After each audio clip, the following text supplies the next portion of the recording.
Hello and welcome to the first video on this channel in a long time that is not about Entropia universe. And while I do need to focus more on games that appeal to the wider audience, today's video is about another rather niche game. Knights and Merchants is an old game from 1998, and to my knowledge it was never one of those famous games everybody knew about. I do remember that Knights and Merchants came out around the same time as Settlers 3.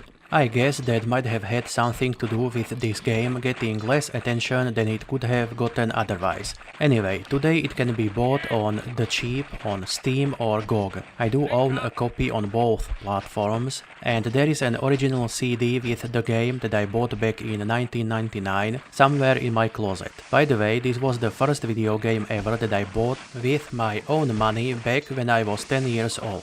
It took me quite long to save up for it, and I had to save all the pocket money I was given by my parents to get enough for the game. What motivated me to undertake the money-saving journey and subsequently the trip to the video game store was the demo version I installed from a CD that came with a gaming magazine. I spent a lot of time playing and replaying the one demo mission, which was basically the building tutorial from the full game. I did play the battle tutorial a bunch of times too, but that one did not leave as much of an impression as building the town did.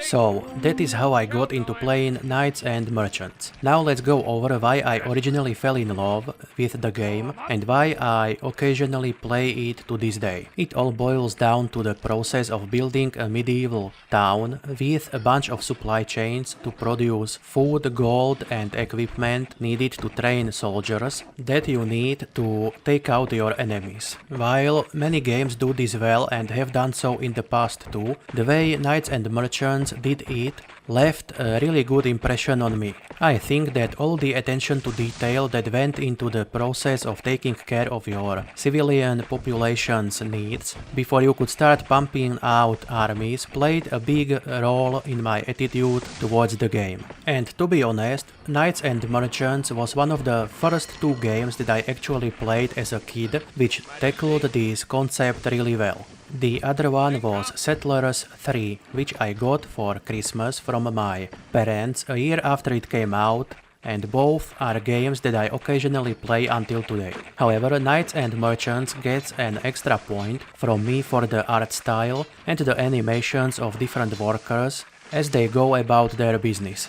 I do not mean to say that Settlers 3 and many other games of the era looked bad in comparison. It is just that the building designs, character designs, animations and the sounds as well as the soundtrack of this game resonated well with the younger me. That carried over into my adult life too, even though this game is a fairly simple one compared to a lot of games today. That being said, most games these days look way better, because as far as I know there is no actual 4K version of Knights and Merchants available. There is an HD version, but it is completely bugged and unplayable for me. The highest resolution available in the regular version of the game on Steam is like 720p. However, what a lot of modern games lack are those cute detailed animations of people going about their daily business and eating at the tavern, and for some reason even most games that do have such attention to detail do not hit that spot as well as Knights and Merchants did all those years ago. At least that is the case for me. Although there are games called Cultures and Cultures 2 that came very close. Those are old games too though. To be honest, I think nostalgia does make me see this game through the rose-tinted glasses. I do not mind, as I always enjoy my time with the game.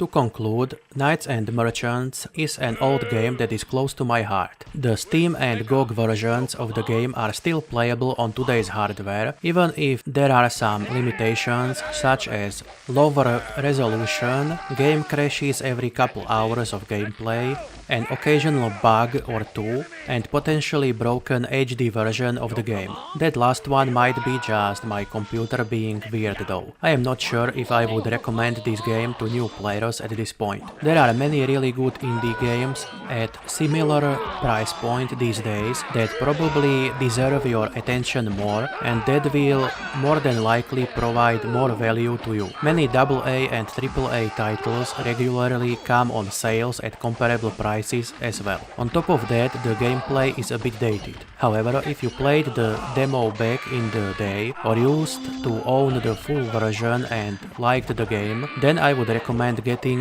it for sure. It provides a pleasant hit of nostalgia and a lot of fun. Anyway, those are my thoughts on Knights and Merchants. The gameplay I mixed and matched to serve as the backdrop to my rambling is mostly representative of what you can expect should you decide to play the game. But of course, I did not go into too much detail in today's video. Maybe I will make a few videos in the future where I play through the campaign or something like that. However, those are probably far in the future as I have a lot of other stuff to make videos about for now. So thank you for watching.